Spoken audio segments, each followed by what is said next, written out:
brez glava politika, kako ste že zapisali, ne? Ki jo tudi zdaj omenjate, pa v parlamentu, pa povsod. Brezupna, pardon, se prečujem. Poglejte, v Mariboru vlada že precejšnje nezadovoljstvo zaradi drugim te politike. Menite, da se lahko to nezadovoljstvo razširi na nacionalno raven, da lahko ta ulica zgodi malo širše po Sloveniji, ne samo enem županu? Jaz sem skoraj prepričan, da se bo. Žal, jaz sem skoraj prepričan, da se bo. Čeprav jaz osebno zavračam te zgodbe, ki se dogajajo v Mariboru, ki so se zgodile in se bodo danes dogajali in se bodo najbrž dogajali tudi v prihodnje. To ne pelje nikamor. To resnično ne pelje nikamor, ampak to je ravno posledica te brezupne politike.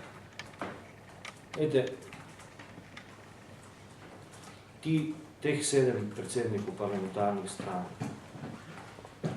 smo nekaj pred volitvami obljubljali. Obljubili smo, da bomo vladi, katerikoli že, ustvarili pogoje, da bo lahko funkcionirala, da bo lahko delovala, da bo lahko sprejemala odločitve in ne nazadnje za to tudi prevzela odgovornost. Tega nismo storili in tega nočemo storiti, vsaj nekateri ne, zdaj po volitvi. In do tega bo vendarle moralo priti, če ne sedaj, bomo ta referendum mogli spremeniti enkrat v prihodnje. Ker na ta način v tej državi sprememb na bolje ni mogoče sprejeti. Ker se najde druščina, gasilsko društvo, pa ne mislim nič slabega v gasilcih, samo dobro, hočem samo ilustrativno prikazati, se najde ena druščina, zbere 2500 podpisov, gremo na referendum in zruši pomembno projekt, pomembno reformo, pomembno, tako kot se je to zrušilo v prejšnjem mandatu. Smo na levo roko. 70% je bilo za rušitev tistih reform. Zdaj tu v tej hiši, v tej sobi, koliko bi nas naj bilo proti, oziroma jaz sem bil za, mene morate šteti. 70% je bilo proti takrat za tiste reforme, za pokojninsko reformo. In nočemo reform leve vlade, nočemo reform desne vlade, kaj pa hočemo za Božjo voljo? Kaj bi sploh radi? Nič nočemo. Nočemo spremembe.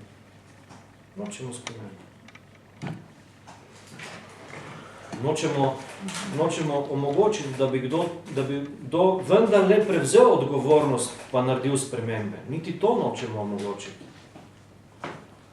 Hkrati, ob neomogočanju sprememb, pa seveda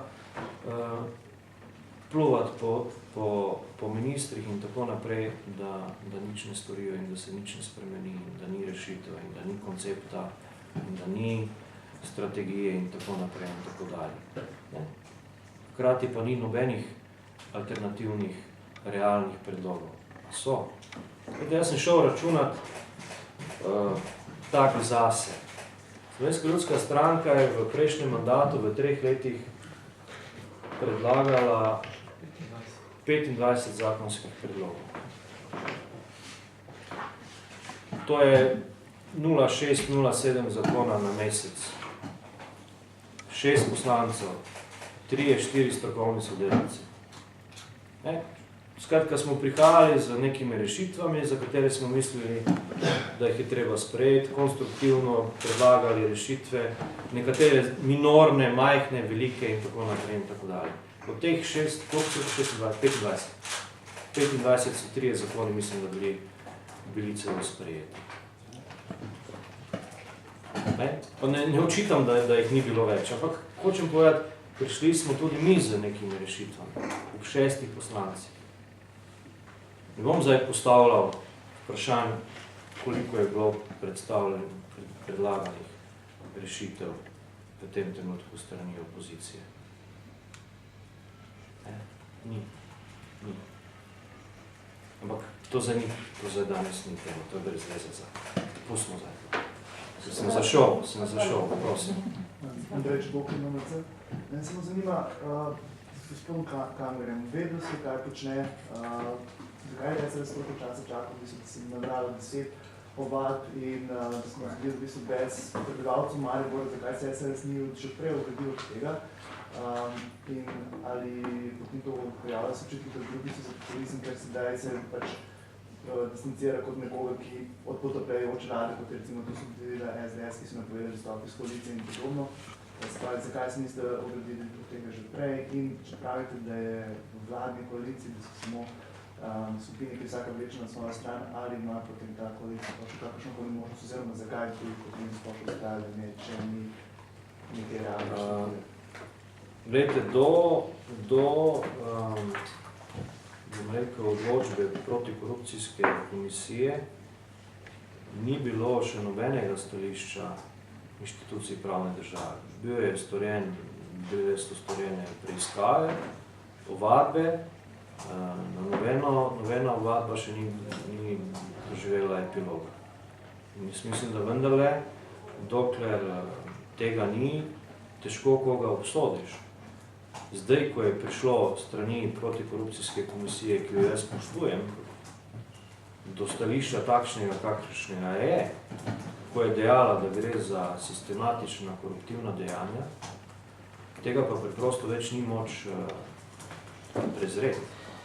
In smo se odzvali na to, na odločbo oziroma na stališče Komisije za preprečevanje korupcije. Mi se nismo odzvali na proteste, ki jih obsojamo. Da sem dovolj jasen.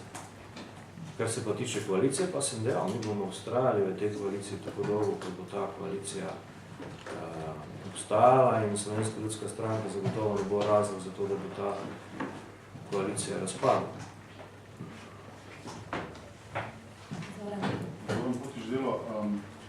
Željal ste se o tem, predvidevam, da ste se o tem tudi pogovorili s predsednikom vlade. Niste še govorili na to temo? Ne. Zanimivo. Domnevam, da je ta vaš umik v bistvu na nek način omogoča predsedniku vlade, da opravi neko rekonstrukcijo vlade. Se strinjate s tem? Jaz sem vam rekel, da se nisem z nikomer o tem pogovarjal. Nisem se pogovarjal za svojimi najložjimi sodelavci, kaj še s predsednikom vlade. To je bila moja odločitev in tudi do sedaj še na to temo nisem govorila nič. Zdaj, rekonstrukcija vlade, to je mogoče vedno.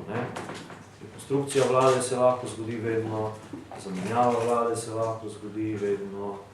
To so zelo, bom rekel, odprta dejstva in odprte stvari.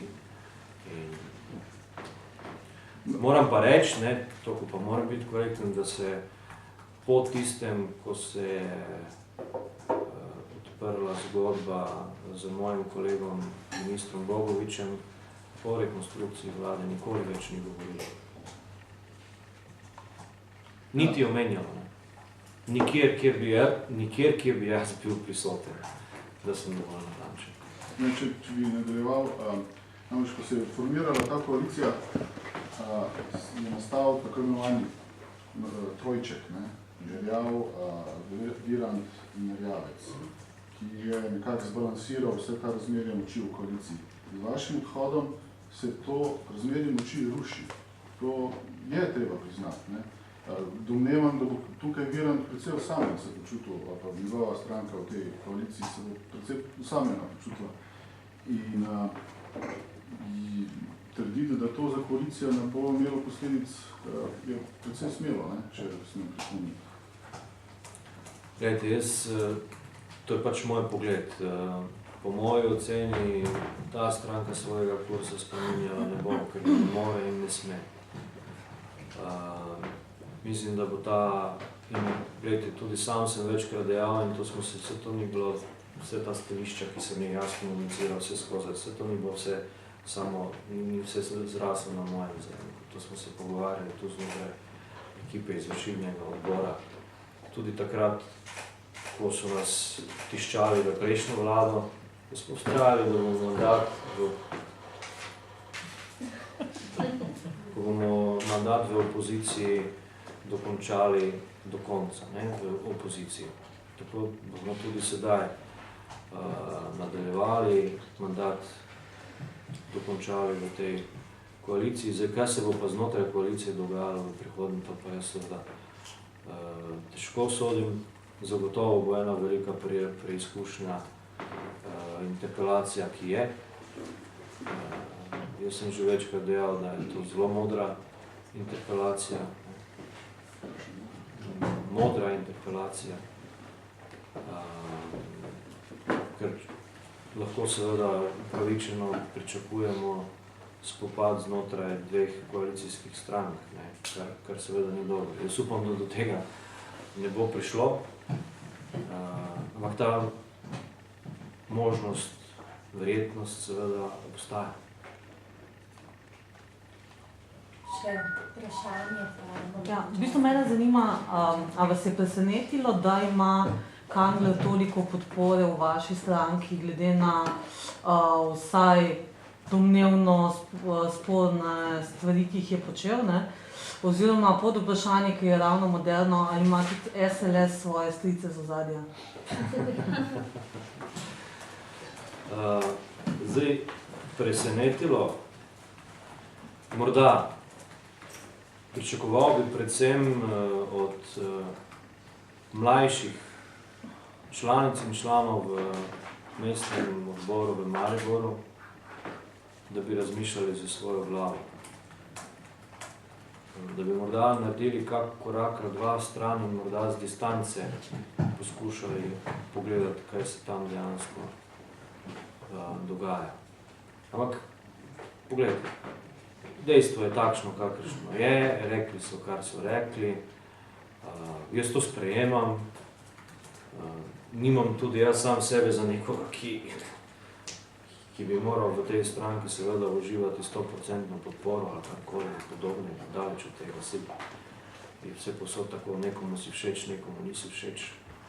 In je to pač nek normalna zadeva. Zdaj, kar se tiče stricev, jaz mislim, da jih je bilo tekom mojega predsednikovanja vedno manj. Da so zgubljali potrpljenje z mano. Ne. Tudi takrat, ko sem se upiral marsičemu znotraj stranke in tudi sicer. In jih je bilo čedalje manj. Morda še je, ki je kakšen se kje skriva, pa ne vem zame. Tako da. A boste vsaj vi povedali, kakšno ime, če že bodo Pahornoče? Kjero pa? Iz vaše stranke. Kdo so vam delali, recimo, največje preglavice? Ali pa vam še? Gledajte, to so naše notranje stvari. To so naše notranje stvari, zakaj bi to obremenjevali vaše časopise s tem pa televizijo. Vse na internetu dosti prostora, kaj ja, nema smisla. Gospod Željavka,